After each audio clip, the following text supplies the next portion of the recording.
स्वागत है दोस्तों आपका पीपीएससी हंट में। आज का टॉपिक है रॉलेट एक्ट और जलियांवाला बाग हत्याकांड 1919।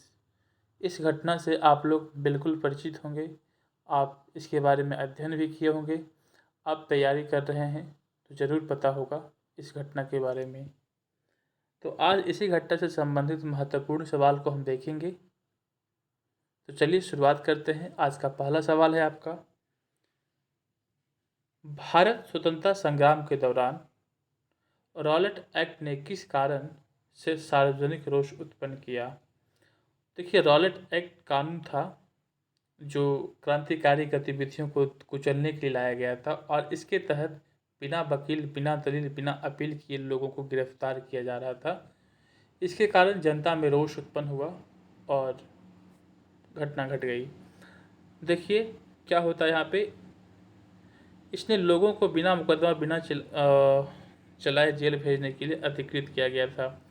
इस कानून के तहत क्या किया गया था कि डॉक्टर सैफुद्दीन किचलू को गिरफ्तार किया गया था और गिरफ्तार करने के बाद इसी संदर्भ में लोग सभा किए कहाँ, जलियांवाला बाग हत्याकांड में इस कानून को लेकर के बात करने के लिए सभा लगाए।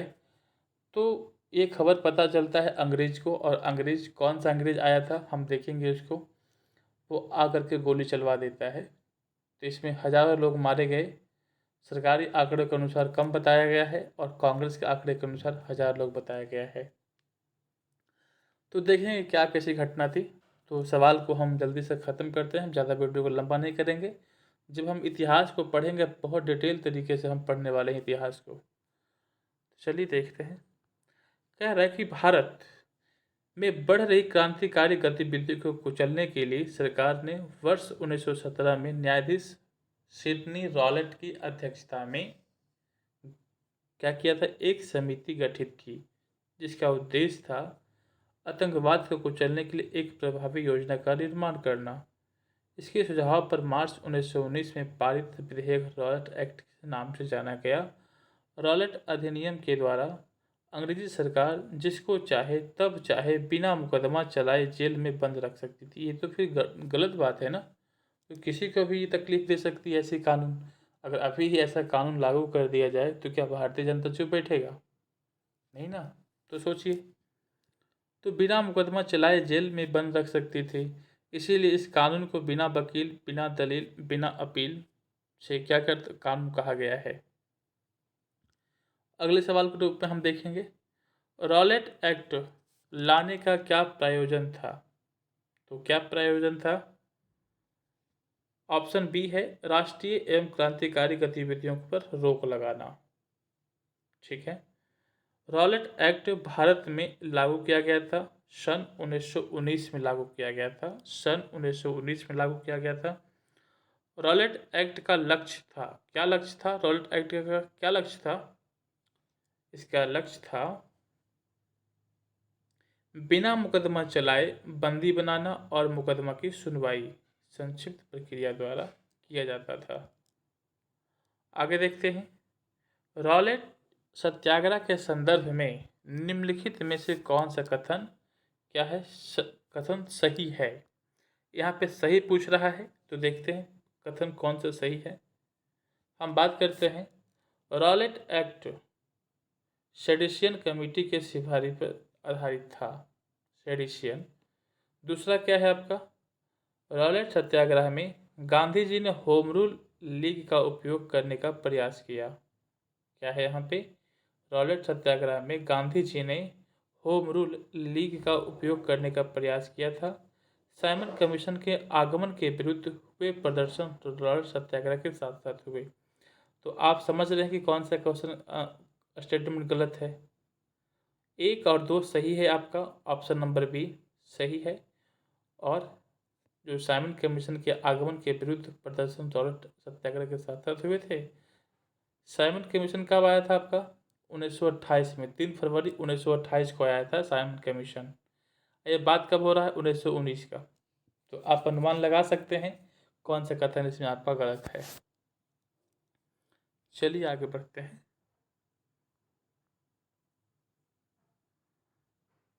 आगे का सवाल आपका है, जब रॉलेट एक्ट पारित हुआ था उस समय भारत का वायसराय कौन था? भारत का वायसराय कौन था? Lord Chelmsford. Lord Chelmsford viceroy था। लॉर्ड चेम्सफोर्ड 1916 से 1921 के मध्य भारत के वायसराय रहे। देखिए, भारत का जो गवर्नर जनरल है या फिर भारत का वायसराय जो भी है, वहाँ से एक सवाल जरूर आता है बीपीएससी में। तो आप याद रखेंगे कौन गवर्नर किस काल में रहा था। जैसे कि अगर आपसे पूछता है सवाल, साइमन कमीशन के आगमन के समय में गवर्नर जनरल कौन था, तो आप बताएंगे, ऑप्शन देंगे, लॉर्ड इरविन था, लॉर्ड वेलिंगटन था, या फिर लॉर्ड रेडिंग था, इनमें से कोई नहीं। तो आप क्या बताएंगे? तो जब आप पूरा पढ़े रहेंगे तो भी आपको पता चलेगा। ठीक है, तो चलिए हम देखते हैं आगे। कह रहा है कि रॉलेट एक्ट किस वायसराय के काल में पारित हुआ था? अभी जस्ट हम पढ़े हैं, तो लॉर्ड चेम्सफोर्ड के काल में पारित हुआ था। देखते हैं। रॉलेट एक्ट भारतीय राष्ट्रीय कांग्रेस ने विरोध किया क्योंकि इसका लक्ष्य था। तो रॉलेट एक्ट का भारतीय राष्ट्रीय कांग्रेस ने विरोध किया था, क्यों किया था? इसका लक्ष्य क्या था? व्यक्तिक स्वतंत्रता को सीमित करना, है ना। चलिए, मार्च 1919 में केंद्रीय विधान परिषद से पास हुआ विधेयक रॉलेट एक्ट के नाम से जाना गया, जिसके अनुसार अंग्रेजी सरकार जिसको जब चाहे तब चाहे क्या कर सकती थी? बिना मुकदमा चलाए जेल में बंद रख सकती थी। इस कानून के द्वारा व्यक्तिक स्वतंत्रता का सीमित किया गया। अखिल भारतीय राजनीति में गांधी जी का साहसिक कदम था। क्या है? अखिल भारतीय राजनीति में गांधी जी का पहला साहसिक कदम था। क्या था? रॉलेट सत्याग्रह। रॉलेट सत्याग्रह गांधी जी का पहला साहसिक कदम था। तो आप याद रखेंगे, अखिल भारतीय राजनीति में गांधी जी का पहला कौन था? साहसिक कदम कौन सा था? तो रॉलेट सत्याग्रह करना। रॉलेट सत्याग्रह करना। अखिल भारतीय राजनीति में गांधी जी का पहला साहसिक कदम क्या था? एक्ट के विरुद्ध 1919 में प्रारंभ सत्याग्रह था। गांधी जी ने रॉलेट सत्याग्रह के लिए 3 राजनीतिक मंचों का उपयोग किया था। होम रूल लीग, खिलाफत सत्याग्रह सभा। उल्लेखनीय है कि इससे पूर्व चंपारण, खेड़ा एवं अहमदाबाद आंदोलन के गांधी जी के क्षेत्र से विशेष संबंधित थे। अब बताइए कि चंपारण सत्याग्रह कब हुआ था? 1917 में। कहाँ हुआ था? बिहार में हुआ था। अहमदाबाद आंदोलन क्यों हुआ था? मिल मजदूर को लेकर के हुआ था।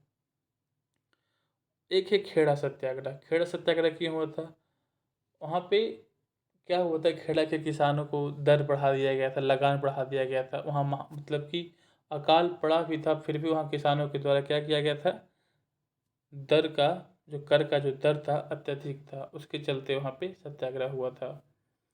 रॉलेट एक्ट के विरोध में किसने लगान ना देने के आंदोलन चलाने का सुझाव दिया था? तो स्वामी श्रद्धानंद। क्या है यहाँ पे? रॉलेट एक्ट के विरोध में किसने लगान ना देने का आंदोलन चलाने वाला व्यक्ति कौन थे? तो स्वामी श्रद्धानंद। याद रखेंगे, रॉलेट एक्ट के विरोध में किसने लगान ना देने की आंदोलन चलाने की सुझाव दिया था? तो आपका स्वामी श्रद्धानंद। याद रखेंगे, रॉलेट एक्ट बिना वकील, बिना अपील, बिना दलील का कानून या काला कानून कहा जाता है। रॉलेट एक्ट को क्या कहते हैं? बिना वकील, बिना अपील, बिना दलील, यानी बिना वकील से, बिना अपील किए, बिना दलील दिए हुए आपको गिरफ्तार कर लिया जाएगा। इसके तहत ब्रिटिश सरकार किसी भी व्यक्ति पर बिना किसी कारण बताए गिरफ्तार कर सकती थी। इसके विरोध में स्वामी श्रद्धानंद ने लगान ना देने की आंदोलन चलाने का सुझाव दिया था। अगला सवाल है आपका, द आर्टिकल एंड जो आपका है रेवोल्यूशनरी क्राइम एक्ट 1919 के सामान्य बोलचाल में क्या कहा जाता है? तो आपका रॉलेट एक्ट कहा जाता है। ठीक है, रॉलेट एक्ट का कहा जाता है। अगला सवाल है आपका, कौन सी महत्वपूर्ण घटना जलियांवाला बाग नरसंहार के तुरंत पूर्व घटी थी? क्या है यहाँ पे? कौन सी महत्वपूर्ण घटना जलियांवाला बाग नरसंहार के तुरंत पूर्व घटी थी? तो रॉलेट एक्ट का बनना। रॉलेट एक्ट का बनना। रॉलेट एक्ट मार्च 1919 में लागू किया गया था, जिसके विरोध जिसके विरुद्ध गांधी जी ने 6 अप्रैल 1919 को देशव्यापी हड़ताल का आयोजन कराया था। देखिए, इस फैक्ट को आप याद जरूर रखेंगे। देखिए, अब महात्मा गांधी जो है कि 6 अप्रैल को नमक कानून भी तोड़ते हैं। आप याद रखेंगे इस बात को। 6 अप्रैल को महात्मा गांधी क्या करते हैं? नमक कानून तोड़ते हैं। और 6 अप्रैल को ही, जब 6 अप्रैल 1919 को, मैं कहानी को लिंक कर रहा हूँ, थोड़ा समझने का प्रयास कीजिएगा। 6 अप्रैल 1919 को महात्मा गांधी ने देशव्यापी हड़ताल को शुरुआत किया। जब शुरुआत किए, ठीक 7वें दिन यानी 13वें दिन के बाद 13वां दिन 13 अप्रैल को एक घटना घटती है, जलियांवाला बाग हत्याकांड घटना घटती है, जिसमें हजारों लोग की मृत्यु होती है। जब आप सविनय अवज्ञा, जब दांडी यात्रा पढ़ेंगे, नमक कानून जब आप पढ़ेंगे, गांधी जी 6 अप्रैल को ही क्यों ये समय रखे थे कि हम तोड़ेंगे 6 अप्रैल को ही, 6 तारीख को ही हम ये कानून तोड़ेंगे? वो इसलिए क्योंकि इस घटना के बाद 6 अप्रैल से 13 अप्रैल के बीच में क्या मनाया जाने लगा? साप्ताहिक सप्ताह मनाया जाने लगा, राष्ट्रीय सप्ताह मनाया जाने लगा। ठीक है, तो इस तरीके से गांधी जी ने 6 अप्रैल को इस घटना को रखा था। चलिए आगे बढ़ते हैं।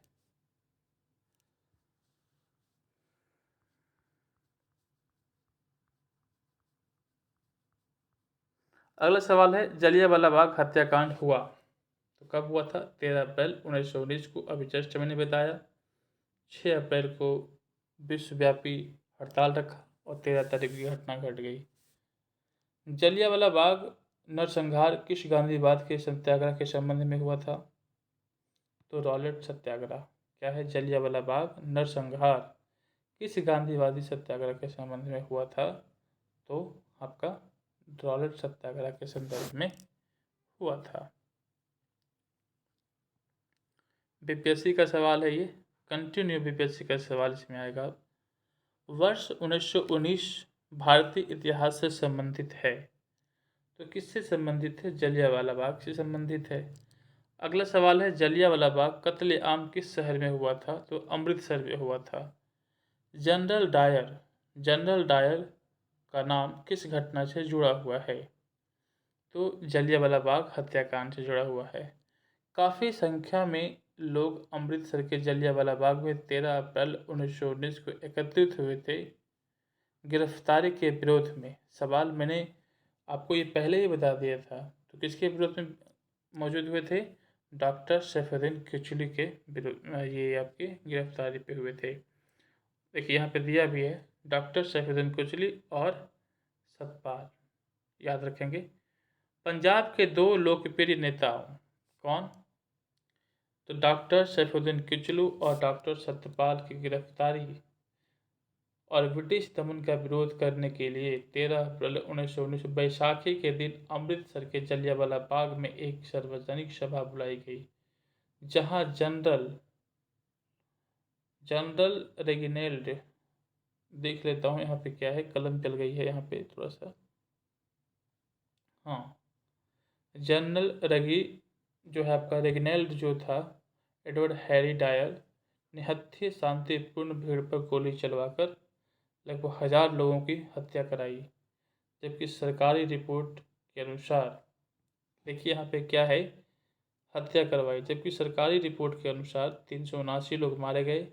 13 अप्रैल 1919 को बाग नरसंहार के हृदय विदारक घटना के बाद रविन्द्रनाथ टैगोर ने ब्रिटिश सरकार के द्वारा प्रदान की गई नाइट की उपाधि लौटा दी थी। अब याद रखेंगे, रविन्द्रनाथ टैगोर ने इस घटना के विरुद्ध में अपने नाइटहुड की उपाधि वापस कर दी। शंकरन नायर ने वायसराय की कार्यकारिणी सभा से क्या कर दिया, इस्तीफा दे दिया। अगला सवाल देखते हैं, जलियांवाला बाग में प्रदर्शन के लिए क्यों लोग जमा हुए थे? तो अभी जस्ट हम पढ़े हैं, क्या पढ़े हैं कि चुलू तथा सतपाल की बंदी के विरोध में प्रदर्शन करने के लिए। अगला सवाल है, 30 मई 1919 को अपना अलंकरण को लौटाने वाला व्यक्ति कौन थे? तो रविन्द्रनाथ टैगोर। रविन्द्रनाथ टैगोर याद रखेंगे। 13 अप्रैल 1919 को जलियांवाला बाग नरसंहार के हृदय विदारक घटना के बाद रविन्द्रनाथ टैगोर ने 30 मई को क्या किया, ब्रिटिश सरकार द्वारा प्रदान की गई नाइट की उपाधि लौटा दी। टैगोर ने कहा, समय आ गया है जब सम्मान के तमगे अपमान के बेतुके संदर्भ में हमारे कलंक से सुस्पष्ट कर देते हैं। जहाँ तक मेरा प्रश्न है, मैं सभी विशेष उपाधियों से रहित होकर अपने देशवासियों के साथ खड़ा होना चाहता हूँ। यह कथन किसका है कि मैं सभी विशेष उपाधियों से रहित होकर अपने देशवासियों के साथ खड़ा होना चाहता हूँ। बहुत ही इम्पोर्टेंट ये कथन है। ये कोटेशन अगर डाल दिया जाए तो लुढ़क जाएंगे। फिर इस कोटेशन को याद रखेंगे, किसने कहा था? रविन्द्रनाथ टैगोर। याद रखेंगे, रविन्द्रनाथ टैगोर किस क्या कहा था? मैं सभी विशेष उपाधियों से रहित होकर अपने देशवासियों के साथ खड़ा रहना चाहता हूँ। यह कथन किसका है? तो रविन्द्रनाथ टैगोर का। याद रखेंगे। आगे देखते हैं, अगला सवाल देखते हैं हम क्या है। जलियांवाला बाग हत्याकांड 1919 में पंजाब में हुए अत्याचारों से अपने विरोध के रूप में किस विख्यात व्यक्ति ने ब्रिटिश सरकार द्वारा प्रदान की गई नाइट उपाधि वापस कर दिया था? रविन्द्रनाथ टैगोर। किसके विरुद्ध प्रदर्शन के अभिप्राय के रूप में रविन्द्रनाथ टैगोर ने नाइटहुड की उपाधि त्याग दी? तो वही जलियांवाला बाग हत्याकांड, ऑप्शन नंबर सी। निम्नलिखित में से किसके विरोध में रविन्द्रनाथ टैगोर ने, फिर से वही सवाल है, तो जलियांवाला बाग हत्याकांड। अगला सवाल है, जलियांवाला बाग हत्याकांड के विरोध में किसने ब्रिटिश सरकार, फिर से वही सवाल है, रविन्द्रनाथ टैगोर। रविन्द्रनाथ टैगोर ने अपने नाइटहुड की उपाधि किस कारण त्याग दिया था? तो जलियांवाला बाग हत्याकांड के कारण। देखिए 65वें बीपीएससी में घुमा करके सवाल पूछा गया है। चलिए अगला सवाल है, नीचे दो कथन दिए गए हैं। ठीक है, नीचे दो कथन दिया गया है। ए को अभिकथन ए और दूसरे को कारण कहा गया है। अभिकथन, रविन्द्रनाथ टैगोर ने नाइटहुड की उपाधि त्याग दिया। बिल्कुल त्याग ही दिया था। वे असहयोग आंदोलन में भाग लेना चाहते थे। याद रखेंगे क्या है, वो असहयोग आंदोलन में भाग लेना चाहते थे। तो ऑप्शन क्या हो जाएगा आपका? सी। ए सही है परंतु आर गलत है। याद रखेंगे। चलिए, जलियांवाला बाग हत्याकांड के विरोध में वायसराय की कार्यकारिणी परिषद की सदस्यता किसने इस्तीफा दिया था? Shankar Nair. Shankar Nair, option number C. Option number C याद रखेंगे। अगला सवाल देखते हैं, जलियांवाला बाग हत्याकांड के विरोध में शंकर नायर ने वायसराय की कार्यकारिणी इस्तीफा दे दिया। जलियांवाला बाग हत्याकांड 13 अप्रैल 1919 को हुआ था। इसी हत्याकांड के विरोध में रविन्द्रनाथ टैगोर ने ब्रिटिश सरकार द्वारा प्रदान की गई नाइट की उपाधि क्या कर दिया, या सर की उपाधि क्या कर दिया, वापस कर दिया। जलियांवाला बाग हत्याकांड के विरोध में फिर से वही सवाल है आपका, किसने कार्यकारिणी परिषद से इस्तीफा दिया था? तो शंकर नायर ने इस्तीफा दिया था। याद देख रखिएगा। अगला सवाल है आपका, निम्नलिखित घटनाओं का सही क्रम नीचे दिए गए फोटो से ज्ञात कीजिए। अब देखिए यहाँ पे कह रहा है जलियांवाला बाग नरसंहार कब हुआ था? 1919 में हुआ था। उसके बाद क्या है, 1919 का अमृतसर का कांग्रेस अधिवेशन। क्या है? अमृतसर का कांग्रेस अधिवेशन। अगला क्या है, डॉक्टर सत्यपाल की बंदी और बनाया जाना। तो पहले आपका कौन सा सही हो जाएगा? 2 नंबर। पहले अगर 2 नंबर पहले इनको गिरफ्तार किया गया था, तभी तो जनसभा हुआ था, तो अंग्रेज गोली चला दिया, तो पहले हो जाएगा 2 नंबर। 2 यहाँ पर हम इसको 1 यहाँ 1 कर देते हैं, उसके बाद हम इसको 2 कर देते हैं, उसके बाद हम 3 कर देते हैं, किसके अनुसार? घटनाक्रम के अनुसार। तो ऑप्शन दिया यहाँ 2 नंबर, यहाँ 1 नंबर, उसके बाद 3 नंबर, तो आप याद रखेंगे 3 नंबर को। चलिए आगे बढ़ते हैं। कह रहा है कि डॉक्टर सतपाल एवं सैफुद्दीन किचलू 9 अप्रैल 1919 को, डेट याद रखेंगे, डेट याद रखेंगे, डिप्टी कमिश्नर द्वारा गिरफ्तार किया गया। 13 अप्रैल 1919 को जलियांवाला बाग नरसंहार हुआ। 13 दिसंबर 1919 में मोतीलाल नेहरू की अध्यक्षता में भारतीय राष्ट्रीय कांग्रेस का अमृतसर अधिवेशन हुआ था। देखिए अमृतसर का जो अधिवेशन जो हुआ था वो किसकी अध्यक्षता में हुआ था? तो मोतीलाल नेहरू की अध्यक्षता में हुआ था, याद रखेंगे। अगला सवाल है, हंटर आयोग की नियुक्ति की गई थी जलियांवाला बाग हत्याकांड के बाद। जलियांवाला बाग हत्याकांड 13 अप्रैल 1919 को जांच हेतु ब्रिटिश सरकार ने हंटर कमीशन का गठन किया। कमीशन ने मार्च 1920 में अपनी रिपोर्ट प्रस्तुत की, जिसमें इस घटना के लिए सरकार को दोषी नहीं बताया गया। कहा गया कि उपद्रव क्रांति का रूप ग्रहण कर लेते हैं, अतः मार्शल लॉ अनिवार्य था, तब भीड़ की अधिकता को देखते हुए गोली चलाना पूर्णतः न्यायोचित था। साथ ही हंटर कमीशन ने डायर की इस कार्य मतलब जो कह रहा है कि इस कार्य को केवल निर्णय लेने के लिए भूल बताया है। अब कमीशन ला दो चाहे कुछ भी ला दो, तो वो तो अंग्रेज का ही कमीशन था ना, तो वो तो अपना ही सपोर्ट करेगा। जलियांवाला बाग हत्याकांड के लिए जिम्मेदार ओ डायर को निम्न में से किसने मार डाला था? तो उधम सिंह ने मार डाला था, याद रखेंगे। जब जलियांवाला बाग में सभा हुआ था, सभा में ही गोली चला था। ये उस समय बहुत छोटे थे, उधम सिंह उस समय बहुत छोटे थे। जब ये बड़े होते हैं तो इनको पता चलता है कि एक सभा हुई थी, उस सभा में हजारों लोग मारे गए, गोली चलाने वाला ये व्यक्ति था। तो ये बात सुनते हैं तो ये अपने काम के लिए अमेरिका निकलते हैं। अमेरिका से किसी भी तरह घूमते ही कहाँ पहुँचते हैं? लंदन। वहाँ पर पहुँच करके वहाँ काम की तलाश में काम खोजते हैं और किसी प्रकार से पैसे को जमा करके वो एक कट्टा खरीदते हैं, जिसमें गोली बंदूक की मैं बात कर रहा हूँ, कट्टा।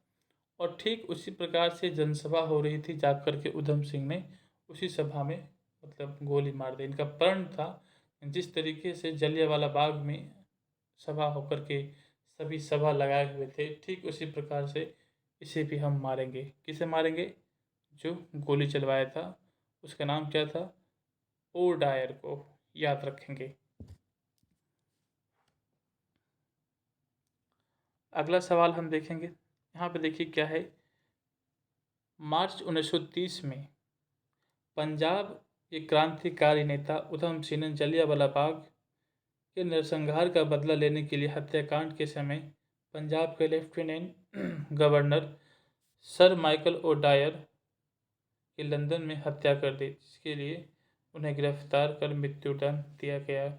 लंदन में 13 मार्च 1940 को सर माइकल ओ डायर ने गोली मारकर हत्या कर दिया। किसे हत्या किया था? इसमें से आपका ऑप्शन क्या है? बीपीएससी का सवाल है। यहाँ पे देखिए उधम सिंह, देख रहे हैं सवाल किस प्रकार से घुमाया है। यहाँ पे लंदन में 13 मार्च 1940 को सर माइकल ओ डायर को गोली मारकर हत्या किया था। किसने किया था? उधम सिंह ने किया था। 13 मार्च 1940 को, याद रखेंगे। 13 मार्च 1940 को ये हत्या किया था। चलिए आगे देखते हैं। उधम सिंह ने लंदन में मारा, किसे मारा था? बस उसी को मारा जो आपका सर माइकल ओ डायर है। जलियांवाला बाग नरसंहार पर कांग्रेस जांच समिति की रिपोर्ट प्रारूप लिखने का कार्य सौंपा गया था। किसे सौंपा गया था? बहुत ही इम्पोर्टेंट सवाल है ये। महात्मा गांधी को सौंपा गया था। कह रहा है कि जलियांवाला बाग जो नरसंहार हुआ था, कांग्रेस जांच समिति की रिपोर्ट का प्रारूप लिखने का कार्य सौंपा गया था। किसे? महात्मा गांधी को, याद रखेंगे। अगला देखते हैं जलियांवाला बाग। ठीक उसी प्रकार से लिखा गया है, महात्मा गांधी को मिला था, इसमें कुछ विशेष है नहीं। सवाल यहाँ से बन सकता है। 1919 में जघन्य जलियांवाला बाग हत्याकांड के समय भारत का वायसराय कौन था? तो लॉर्ड चेम्सफोर्ड था, याद रखेंगे, लॉर्ड चेम्सफोर्ड था। इसके समय मॉन्टेग्यू चेम्सफोर्ड सुधार भी लाया गया था। अगला सवाल है आपका, निम्नलिखित घटनाओं में से किसी एक को मॉन्टेग्यू के निवारक हत्या के नाम से विशेषीकृत किया है? क्या है यहाँ पे सवाल? यहाँ सवाल है, निम्नलिखित घटनाओं में से, मतलब जो नीचे घटना दिया गया है, किस एक को मॉन्टेग्यू ने निवारक हत्या के नाम से विशेषीकृत किया है? तो आप याद रखेंगे, जलियांवाला बाग नरसंहार को। यहाँ बता रहा है, जलियांवाला बाग जो आपका 13 अप्रैल 1919 को घटता है, नरसंहार को मॉन्टेग्यू ने निवारक हत्या की संज्ञा दी है। तो याद रखेंगे, जलियांवाला बाग हत्याकांड को निवारक की संज्ञा किसने दिया था? तो किसने संज्ञा दिया था आपका यहाँ पे? 13 अप्रैल 1919 को घटित जलियांवाला बाग नरसंहार को मॉन्टेग्यू ने क्या कहा था? निवारक हत्या की संज्ञा दिया है। दीनबंधु CF एंड्रूज ने इस हत्याकांड को जानबूझकर की गई क्रूर हत्या कहा था। तो दो लोग कथन का यहाँ पे कथन याद रखेंगे। पहला कथन किसका है? मॉन्टेग्यू ने क्या कहा है? निवारक हत्या की संज्ञा दिया है। दूसरा क्या है? जो एंड्रूज है, CF एंड्रूज, वो कहते हैं इस हत्याकांड को जानबूझ करके किया गया है। निम्नलिखित में से किसके कारण सार्वजनिक रोषी की लहर उभरी, जिसके फलस्वरूप जलियांवाला बाग ब्रिटिश द्वारा नरसंहार किया गया? तो किसके लिए किया गया था? यहाँ पे ऑप्शन है आपका द पब्लिक सेफ्टी एक्ट। ठीक है, अगला सवाल देखते हैं। तो चलिए, इस प्रकार से आपका ये टॉपिक समाप्त होता है। फिर मैं इसको एक बार पढ़ देता हूँ ताकि आप लोग को तकलीफ ना हो कि मैंने पढ़ाई है, इसको पढ़ा ही नहीं। मैं फिर से पढ़ देता हूँ इसको। यहाँ पे कह रहा है कि प्रथम विश्व युद्ध के दौरान भारत जो है कि भारत में लागू सुरक्षा अधिनियम की अवधि समाप्त होने वाली थी। क्या है? प्रथम विश्व युद्ध के दौरान भारत में लागू सुरक्षा अधिनियम की अवधि समाप्त होने वाली थी। अतः न्यायाधीश सिडनी रॉलेट की अध्यक्षता में गठित समिति के सुझाव पर दो प्रस्ताव लेजिस्लेटिव काउंसिल में प्रस्तुत किए गए। इन प्रस्ताव में भारत में देशद्रोही कार्यों में संलिप्त संदिग्ध व्यक्तियों पर निगरानी तथा इस प्रकार के कार्यों के लिए किसी व्यक्ति के बगैर कारण बताए गिरफ्तारी का प्रावधान था। इन प्रस्ताव को दी रॉलेट एक्ट के नाम से मार्च 1919 में लेजिस्लेटिव काउंसिल ने पास कर दिया था। इस अधिनियम का भारतीय ने क्या किया था? पुरजोर विरोध किया था। क्यों ये जरूरी भी था? किस लिए कर रहे थे? सारी घटनाओं को आपने पढ़ा ही है। और इसी कानून के तहत डॉक्टर सैफुद्दीन किचलू और सतपाल मलिक को गिरफ्तार किया गया, है ना। और उसके चलते जब गिरफ्तार होने के बाद सभी लोग जनसभा करते हैं और जलियांवाला बाग हत्याकांड हो जाता है। तो आपने देख लिया आज का टॉपिक क्या है। तो मिलते हैं एक नेक्स्ट वीडियो में। आज का जो टॉपिक है उसे एक बार घटना चक्र से आप ज़रूर पढ़ेंगे, और पढ़ करके जो आपको लगता है कि इसे नोट करना है, कथन जैसे हो गया, कुछ कारण भी हो गया, तो उसे आपको नोट करते रहना चाहिए। वो आपको कब काम दे देगा वो कोई ठीक नहीं। अपने आप को बिजी रखा कीजिए।